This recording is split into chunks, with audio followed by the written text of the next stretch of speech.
If you need to record a presentation or conduct a training session, you'll likely run into the issue of recording the thing itself. It can seem quite challenging if you've never done this before, but in this video I'll offer some tips to help you out. I'll cover everything from screen recording to capturing your voice and your webcam and share some tricks to help you record more efficiently. You probably already know that you shouldn't write out your entire script when giving a presentation, just the main ideas. These main ideas will guide you and help you deliver a better speech. When giving a presentation, you don't necessarily have to look into the camera constantly. This gives you an advantage as you can read from the presentation or from your off-screen notes. Another important aspect is that you don't have to worry about mistakes when you record your presentation, since you can always edit your material. This is one of the main advantages that recordings hold over live sessions. As a pro tip, whenever you're recording and you make a mistake or say something incorrectly, you don't have to start the recording from scratch. The best thing to do is to just start over the sentence. This will make it much easier to edit the clip, and the recording will sound more natural if we cut there. This is because humans never really use the exact same tone between sentences. If you cut in the middle of a sentence, it will sound noticeably stitched together, but if you make your cuts between sentences, it won't be as noticeable. Another important tip is to read through or practice your entire presentation at least twice before you start recording. This will help you a lot and will allow you to see if the presentation is well structured or if there are things that need to be added or removed. When it comes to the technical part, you don't really need advanced equipment. You can create your presentation in Google Slides, a free online tool. It doesn't cost as much as PowerPoint and it runs the same on any computer. Additionally, you'll need a camera and a microphone. If you don't have a separate camera or mic, know that most of the time the ones built into your laptop are enough. However, if you need to do this a lot, it might be worth investing a couple $100s in a recording setup, since that will massively improve your quality. Regardless of the equipment you have though, the most important thing is good lighting. Lighting is essential when filming. Ideally, you would use a softbox to get a more flattering light, but you can also use a carefully positioned ring light or bounce a desk lamp off a light-colored wall to soften its glow.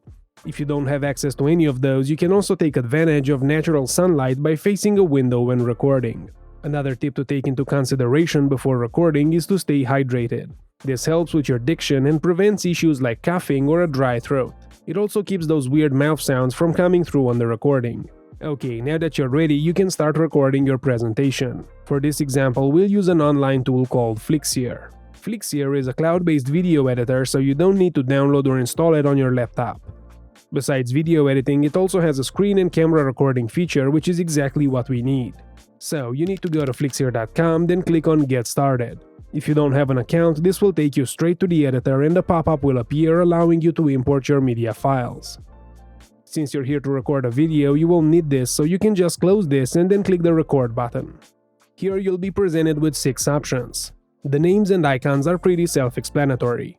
The camera option records only your webcam, the screen option captures your screen, and the microphone option, well, you get the idea. The other 3 options are just different combinations of the first ones, allowing you to capture your screen, camera, and microphone all at the same time. For presentations, you can use the one that shows your camera in a little circle in the corner of your screen. Choose one of these and the pop-up will appear asking you which screen or application you want to record. You can choose to record your Google Slides browser tab, your PowerPoint application window, or your entire screen. This last option is especially useful if you're going to be switching between different applications during your presentation. The downside of recording your entire screen is that you won't be able to open another file on your screen without it being seen by those watching the presentation. For this example, I'm going to choose a tab and start recording. If you're using this option for the first time, a pop-up will appear asking you to give your browser permission to access your camera and microphone. After granting the permission, a button with a camera icon will appear. Click on it to start recording. When you finish recording, click Stop and you'll get the option to save your recording or start over. After saving, you can import the recording into the editor. In the editor, drag the recorded clip from the library to the timeline where you can make adjustments. For example, you can cut out parts of your presentation easily.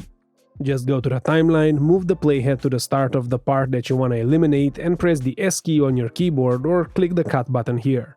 Your video is now split into 2 parts. Make another cut at the end, select the section between the 2 cuts, right-click on it, and choose Ripple Delete to remove it and join the remaining parts together automatically.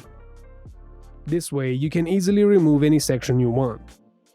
When you're done, all you need to do is export the video. With the standard option, your video will have a watermark.